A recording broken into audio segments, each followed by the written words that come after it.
मुनिराज ने उससे पूछा कि तुमने कभी किसी गरीब को सताया तो नहीं, तुमने कभी किसी गरीब के साथ दुर्व्यवहार तो नहीं किया, तुमने अपना पैसा किस किस को दिया है?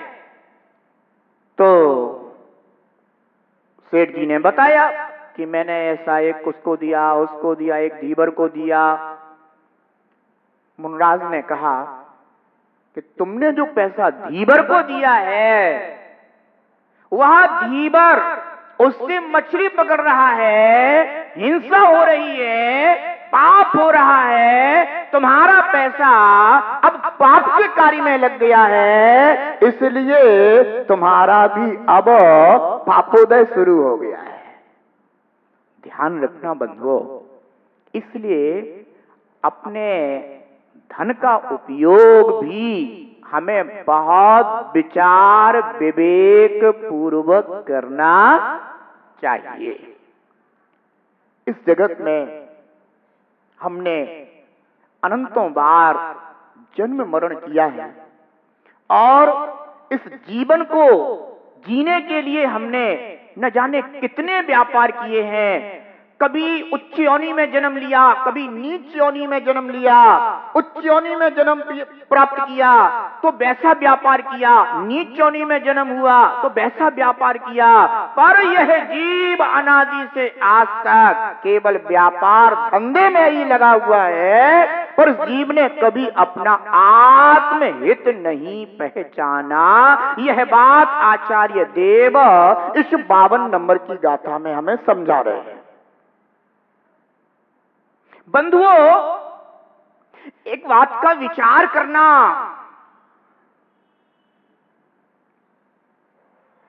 आजकल बड़े बड़े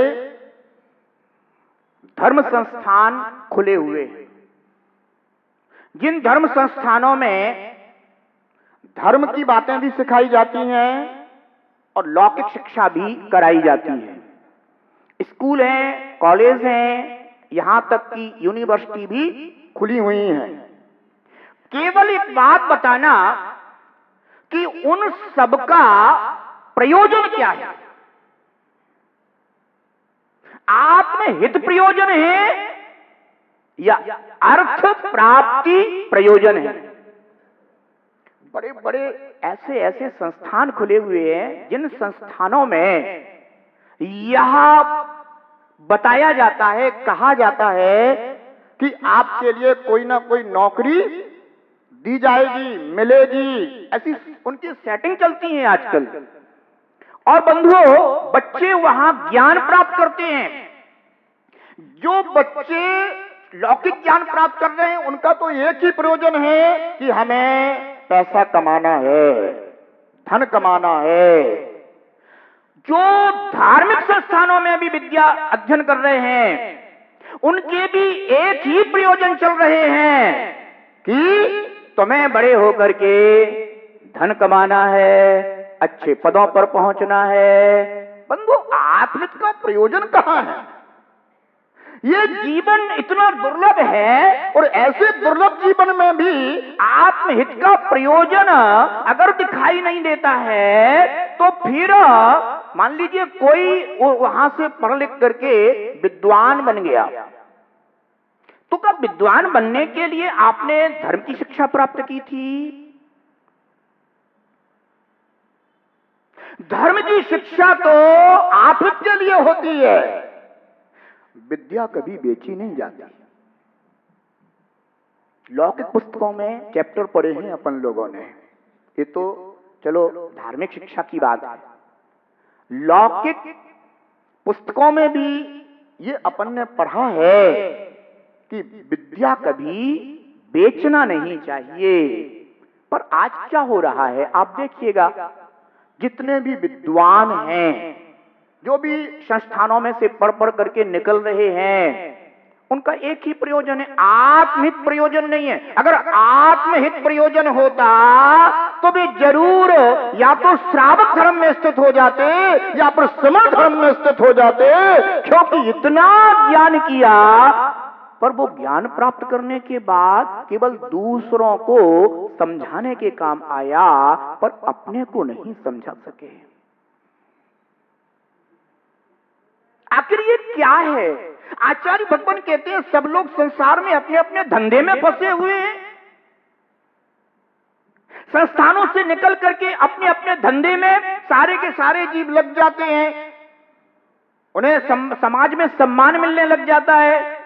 किसी ने मान लीजिए ब्रह्मचर्य व्रत धारण कर लिया है, ब्रह्मचार्य पद को धारण कर लिया, ब्रह्मचारी बनने के बाद अगर कोई विधान करा रहा है, ये उनका कार्य नहीं है,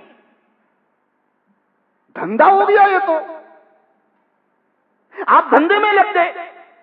कहीं भी आप विधान कराने के लिए जाते हैं, हम लोगों ने देखा है, कोई परुषण पर्व में जा रहा है, कोई विधान कराने जा रहा है, कोई पंचकर्ण प्रतिष्ठा कराने जा रहा है, कोई अन्य सामाजिक अनुष्ठानों को संपन्न में लग जाते हैं।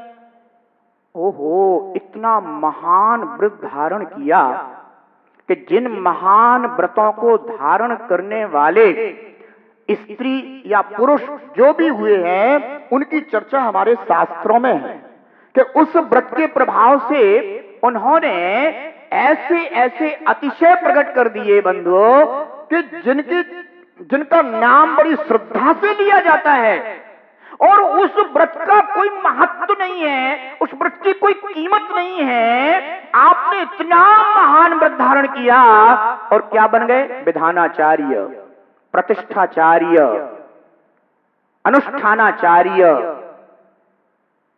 ओहो, क्या कर रहे हो? इसके लिए आपने इतने महान व्रतों को और धर्म ज्ञान की शिक्षा अर्जित की है? उसमें भी टीका के समय, अंत समय में अगर थोड़ा कम हो जाए तो धर्म एक तरफ होता है, ऐसे फेंक के चले जाते हैं, मेरे खाते में डलवा देना। साक्षात देखिए हम ही लोगों ने बुला लिया कि चलो भाई, भैया जी हैं, भैया जी आएंगे तो जरा अच्छे से करा देंगे। पर तब मन खराब होता है कि इस हर चीज को आपने धंधा बना लिया है। कोई कहते हम नहीं लेते, पर हमारा ऐसा ऐसा संस्थान चलता है, आप उस संस्थान के लिए दे देना। समाज भी सोचती है इतना बड़ा संस्थान चल रहा है, संस्थान की व्यवस्थाओं में तो भैया बहुत पैसे की जरूरत है, अगर थोड़े देना थे तो वहां और ज्यादा इकट्ठा करके पहुंचा देते हैं, पर उन्हें नहीं पता वहां कितना कमीशन मिलता है। आखिर इस तरह के कृत्य करने से आप कौन सा निर्माण पद प्राप्त कर लेंगे? अहो, क्या करने निकले थे और क्या करने लगे? किसी ने प्रतिष्ठाचार्य के रूप में बुला लिया और पूछा कि भैया जी एक बात बताओ, भगवान की प्रतिमा ऐसी ऐसी आनी है, हम करवा देंगे। भैया जी ने करवा दी। जो प्रतिमा थोड़े में आती थी वो ज्यादा में आई। बाद में पता चला कि वो तो सब कमीशन रहता है। बंधु, ये बिल्कुल साक्षात बातें हैं, साक्षात। हम लोग एक जगह पंचकर्ण करा रहे थे, एक प्रतिमा जो है ना एंड टाइम पर आई और उसमें एक जगह पर मसाला भरा हुआ था, धारी थी उसके अंदर, तो धारी थी तो फिर सोचा कि नहीं, धारी वाली प्रतिमा नहीं होनी चाहिए, जनन भगवान की प्रतिमा बेदाग होनी चाहिए। तो अब सोचा कि अब बिल्कुल एक दिन बाद गर्भ कल्याण का दिन था, अब कैसे क्या होगा? तो भैया जी से बात करी तो भैया ने कहा हमारे पास है एक प्रतिमा, वहां पे रखिए, आप मंगवा लो। विचार करना, क्या ये व्यापार करना योग्य है? व्यापार करने के लिए आप लोग हैं ना, है? भाई व्यापार करने के लिए तो गृहस्थी ही है ना, पर इस मार्ग पर आने के बाद अगर कोई व्यापार में लग जाता है, धंधे में लग जाता है, तो आचार्य भगवान कहते हैं कि अपने अपने धंधे हैं, धंधे क्या सब फंदे हैं। यही तो कह रहे हैं आचार्य भगवान, सब लोग संसार में अपने अपने धंधे में फंसे हुए। अब फंसते तो उसी में जो फंदा होता है। बंधुओं, ध्यान रखना, यह उत्तम मार्ग अपन ने पाया जहां जीव के लिए अपने निज सहज शुद्ध ज्ञान दर्शन स्वरूप भगवान आत्मा का ज्ञान करना चाहिए था, और जिसके लिए हमारा उत्तम पुरुषार्थ होना चाहिए था। बंधुओं, वहां आज जब मैं देखता हूं सब तरफ, तो आश्चर्य होता है कि वो मूल्य रत्नत्रय का नहीं है जो मूल्य आज इन व्यापारों का हो गया है। धर्मोपदेश देने वाले धंधोपदेश कर रहे हैं। ध्यान रखना बंधुओं, धर्मोपदेश देने वाले आज धंधोपदेश कर रहे हैं। ये क्या हो गया है? इन जीवों को कौन कल्याण का मार्ग दिखाएगा? रत्नत्रय धर्म की महिमा कौन बताएगा? कौन मोक्ष मार्ग को दुर्लभ बताएगा? अरे धंधे तो इस जगत में जितने भी जीव होते हैं सब करना सीख जाते हैं, सब अपना पेट भर लेते हैं, सबके लिए वो व्यवस्था हो ही जाती है, परंतु धर्म यह लोक में दुर्लभ है। इसीलिए सच्चे देव, सच्चे शास्त्र और सच्चे गुरु इस जगत को एकमात्र धर्मोपदेश की शिक्षा देते हैं।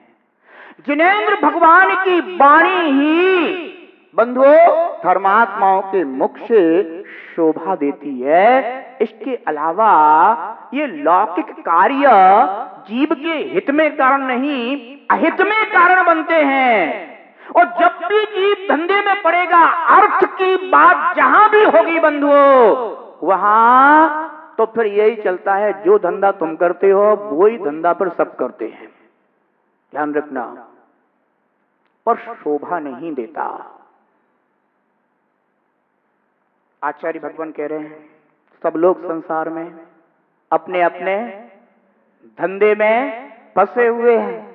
आजकल तो बंधुओं और तो और सब प्रकार के धंधे चल रहे हैं, है ना। कुछ समय के बाद तो ये समझ लीजिएगा कि धर्मात्माओं के पास सब प्रकार के व्यापार मिलेंगे।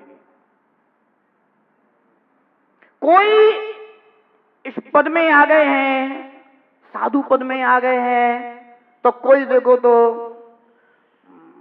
ताबीज बेच रहा है, कोई यंत्र बेच रहा है, कोई माला बेच रहा है, कोई कलश बेच रहा है, कोई क्या बोलते हैं सौंफ सुपारी बेच रहा है। माने आप देखिए, ये सब मंत्रित हैं, ये फलाने हैं, ये ढिकाने हैं, है ना। कोई देखो तो कालसर्प योग में लगा हुआ है, वे सबके कालसर्प योग भगाने में लगे हैं। ओ हे भगवान, ये भीतर के कर्म कब कटेंगे? तुझे आत्मज्ञान हुआ भी है अथवा नहीं हुआ? एक बात ध्यान रखना, जिस जीव को सच्चा आत्मज्ञान होगा उस जीव को अपने आत्महित के अलावा और कोई दूसरी बात रुचकर लग ही नहीं सकती। पुण्य के उदय में जीव ये कर्म करता रहता है और कर्म करके वह बाह्य लाभ देखता रहता है, परंतु भोजी तुझे अपनी आत्मा का लाभ कब होगा? इस जगत को हम बताते हैं कि तेरे जीवन का कोई भरोसा नहीं है, इसलिए तू जितना जल्दी हो सके उतना जल्दी धर्म के पथ में स्थित हो। और जो धर्म के पथ में स्थित हैं उन्हें ही पता नहीं है कि जीवन का भरोसा नहीं है, वे लौकिक कार्यों में लग गए हैं। विचार करना, कब जीवन समाप्त हो जाए और कब कौन सा चिंतन किस गति में ले जाए नहीं कहा जा सकता। बंधो, बात तीखी है क्योंकि आचार्य भगवान कह रहे हैं, कहना ही पड़ेगी।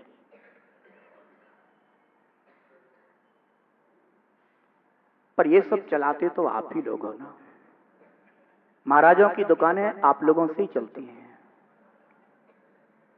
अगर आप कोई यंत्र मंत्र खरीदने ना जाओ ना, कोई कलश आदि खरीदने ना जाओ ना, कि महाराजों के प्रोडक्ट अगर आप ना खरीदो ना तो एक भी ना चलेंगे, सब बंद हो जाएंगे और महाराज महाराज बन जाएंगे और तुम श्रावक श्रावक बन जाओगे।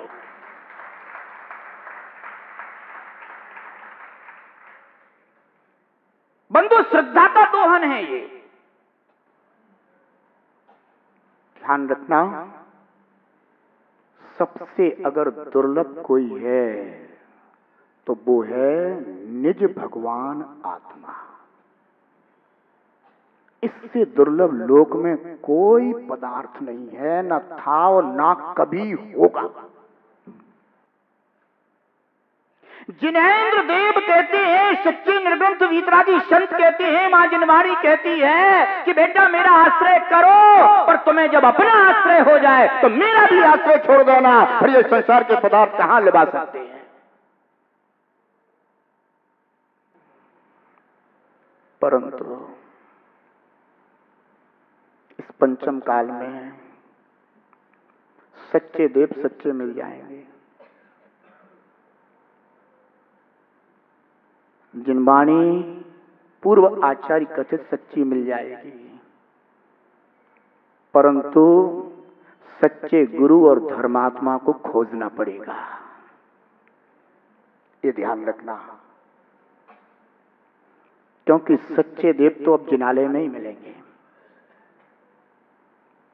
और उनका स्वरूप हमें उसी स्वरूप में मिलेगा। बस हो सके तो अपना विवेक जगाना और सच्चे धर्म वीतराग धर्म की रक्षा करना।